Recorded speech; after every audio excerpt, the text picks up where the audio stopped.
The Highway Cyclist Huntington Lake is located in the Western Sierras and is about 65 miles out of Fresno, which will take about an hour and a half if one chooses to drive. But driving isn't the only means of traveling between the two locations. There are an intrepid few who are willing to cycle between Fresno and Huntington Lake. Some engage in this activity as a part of a race, whereas others do it just because they can. It can be a challenging activity, but the hardest part isn't the change in elevation of several thousand feet, the constant rises one has to deal with, or the cold winds that can blow through the area. The challenge has to do with one's will and desire to accomplish the task in front of them. One such individual who decided to bike between the two was a boy by the name of Martin. When he did this trip, he did it just for the hell of it. He had an A-type personality, and he would engage in activities like this just because they were there and represented a challenge. He has visited the lake before and had gone up ever since he can remember, and was taken up whenever the situation would allow. As he got older, he began to go up to the lake on his own. One example of this was seen when he decided to take his bike and ride up one day. He did this without ever telling anyone that he was going to do it.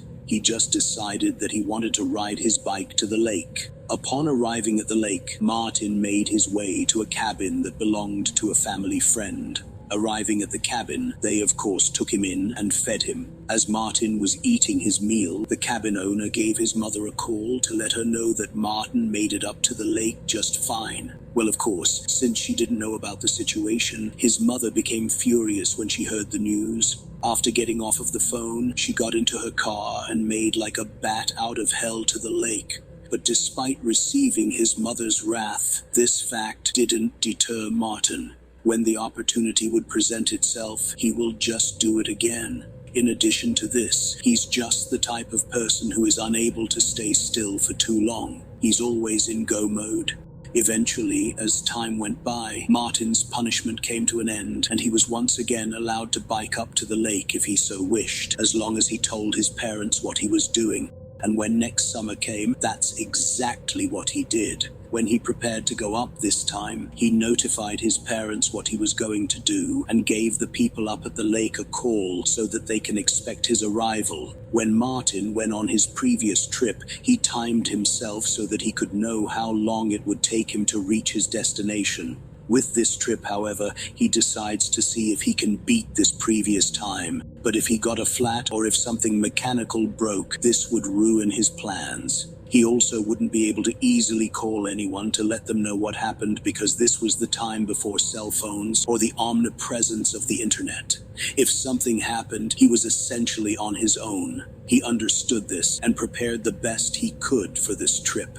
It wasn't until late morning that Martin was able to hit the road. This was the last that anyone saw of him. Somewhere between home and the lake, he managed to disappear. No one knows where he went or what happened to him. Some claim that he just used this trip as an excuse to run away from home. But if you knew Martin, he wasn't the kind of person to do such a thing. Though he has had his differences with his parents, it wasn't in his personality to just pick up and run away. He didn't always know where he was going at times on these trips, but he always emerged at the other end at some form of destination. With his disappearance, it most likely occurred somewhere along Highway 168, which is the main artery that connects the lake with the rest of humanity. It's been speculated that his disappearance was caused by a careless or impatient driver who hit Martin and, not wanting to get into trouble, drove off. Others have claimed that his disappearance was caused by a mean-spirited driver who saw Martin as a nuisance for simply being a cyclist in the driver's way. Others have said that it wasn't a driver, but some animal from the woods that decided to go after him and attacked.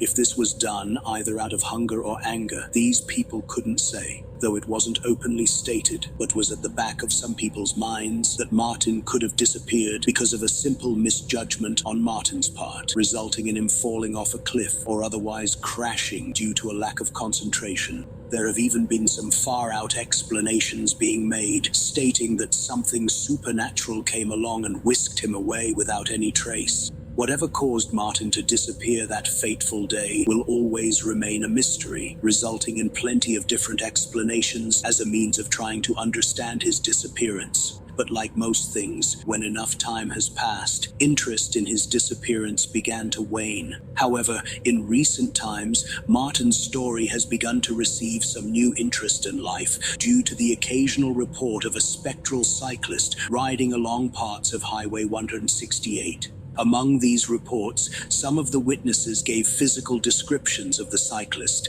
and they resemble that of Martin. Whatever happened that day when Martin disappeared, he never left that highway. Some think that this is due to his body never being recovered, while others claim that he's still on that highway because he is yet to reach his destination. According to these claims, when he finally reaches his destination, he would finally get his peace. Others think that he became a forgetful ghost the day that he disappeared, resulting in him constantly returning to the highway because he doesn't remember what he did the day before. Whatever the cause, the next time that you are traveling along Highway 168, be on the lookout for a mysterious cyclist, for it just might be Martin.